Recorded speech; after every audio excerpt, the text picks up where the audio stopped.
सुप्रभात बच्चों, कैसे हैं आप सब लोग। आशा करती हूँ आप लोग बहुत अच्छे होंगे। मैं हूँ आपकी हिंदी व्याकरण की अध्यापिका और हिंदी की कक्षा में एक बार फिर से आप सबका बहुत बहुत स्वागत है। तो बच्चों, आज हम पढ़ेंगे पाठ नंबर 13 जिसका नाम है संबंध बोधक यानी कि पोस्ट पोजीशन। तो चलिए संबंध बोधक को पढ़ना शुरू करते हैं।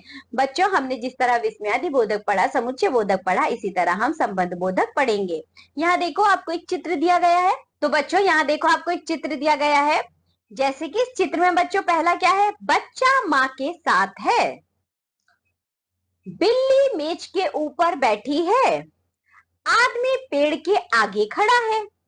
उपर्युक्त चित्रों में आगे के ऊपर के साथ ऐसे शब्द हैं जो इन वाक्यों के संज्ञा पदों के संबंध वाक्य के अन्य पदों से जोड़ रहे हैं। ये संबंध बोधक शब्द हैं।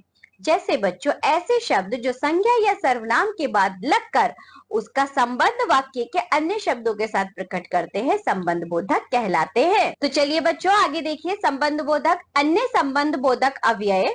जैसे बच्चे महल के भीतर तक चले गए, धन के बिना कोई नहीं पूछता। तो बच्चों के बिना इसमें जो है संबंध बोधक है, वह बच्चों संज्ञा का हमसे अन्य वाक्य के साथ क्या बता रहा है, संबंध बता रहा है।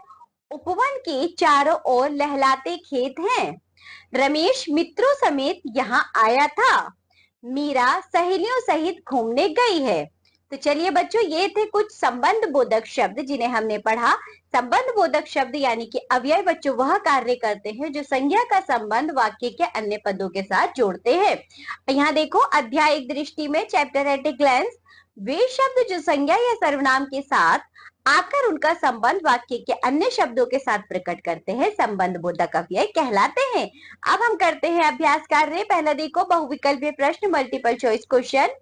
डैश शब्द संज्ञा या सर्वनाम के बाद लगकर उनका संबंध अन्य शब्दों से जोड़ते कौन है बच्चों, वह है संबंध बोधक। धन के बिना कोई नहीं पूछता, इसमें कौन सा संबंध बोधक है, के बिना। निम्नलिखित प्रश्नों के उत्तर दीजिए, आंसर द फॉलोइंग क्वेश्चंस। संबंध बोधक अव्यय किसे कहते हैं, उदाहरण दीजिए। तो बच्चों आप लिख सकते हैं ऐसे शब्द जो संज्ञा का संबंध वाक्य के अन्य पदों के साथ वाक्य के अन्य पदों के साथ जोड़ते हैं, उन्हें संबंध बोधक वाक्य कहते हैं। उदाहरण भी दे सकते हैं बच्चों आप। चलिए आगे बढ़ते हैं। संबंध बोधक एवं समुच्चय बोधक अव्यय में अंतर स्पष्ट कीजिए। संबंध बोधक जो होते हैं बच्चों, वे संज्ञा का अन्य पदों के साथ क्या संबंध बताते हैं, वहीं समुच्चय बोधक जो होते हैं वह दो शब्दों, दो वाक्यांशों, दो वाक्यों को अपने समुच्चय बोधक जो होते हैं बच्चों, वे जो दो शब्दों, दो वाक्यांशों, दो वाक्यों को आपस में जोड़ने का कार्य करते हैं। संबंध बोधक अव्यय से रिक्त स्थानों की पूर्ति कीजिए, fill in the blanks with post position. जैसे कि मेरे घर एक, यहाँ बच्चा आप लिखेंगे पिता के साथ पुत्र भी घूमने गया है, गर्मी से मेरा बुरा हाल है। इसी तरह बच्चों और भी दिए गए वाक्य आप संबंध बोधक अव्यय लगाकर वाक्यों को पूरा करेंगे। संबंध बोधक अव्यय छांटकर लिखिए, choose and write the post position. ईश्वर सर्वत्र व्याप्त है। तो बच्चों जो सर्वत्र शब्द है वह आपका संबंध बोधक अव्यय है। सभी यात्री नाव सहित नदी में डूब गए। तो सभी शब्द बच्चों है यहाँ पर। नदी के निकट सुंदर बगीचा है। तो बच्चों जो निकट है वह आपका संबंध बोधक है। रमेश अस्पताल की ओर जा रहा है। तो की ओर आपका संबंध बोधक है। बालक के पीछे एक कुत्ता दौड़ रहा है, के पीछे हो जाएगा बच्चों गर्मी के मारे मेरा बुरा हाल है। तो के मारे बच्चों आपका संबंध बोधक हो जाएगा। आगे बढ़ते हैं। वाक्य में प्रयोग कीजिए, मेक सेंटेंस फ्रॉम फॉलोइंग। के अंदर, तो बच्चों आप यहां लिख सकते हैं कमरे के अंदर बहुत गर्मी हो रही है। के आगे, मेरे घर के आगे बहुत सुंदर बगीचा है। तो बच्चों इसी तरह और भी संबंध बोधक शब्द दिए गए हैं, आप उनका प्रयोग करके वाक्य लिखेंगे। चलिए आगे बढ़ते हैं। निम्न चित्र को ध्यान से देखिए और बॉक्स में दिए गए संबंध बोधक शब्दों की सहायता से दिए गए गद्यांश को पूरा कीजिए। जरा यहाँ देखो बच्चों, आपको ये चित्र दिया गया है और ऊपर आपको संबंध बोधक शब्द भी दिए गए। आइए इस गद्यांश को पूरा करते हैं। सुमन का घर एक छोटे से गांव में है, उसके घर सामने एक नीम का पेड़ है। नीम के पेड़ के नीचे थके हारे यात्री विश्राम करते हैं। नीम के पेड़ के ऊपर ही एक जलपान गृह है।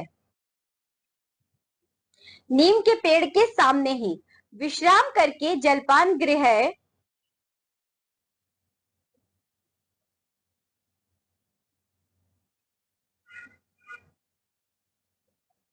के अंदर जलपान विश्राम करते हैं। जलपान गृह के पास एक आम का पेड़ है। आम के पेड़ के ऊपर बहुत सारी चिड़िया हैं। आम के पेड़ का पेड़ है। आम के पेड़ की तुलना में नीम का पेड़ बड़ा है। तो बच्चों ये थे कुछ संबंध बोधक अव्यय जिन्हें लगाकर हमने इस गद्यांश को पूरा करा है। तो चलिए अब आगे बढ़ते हैं।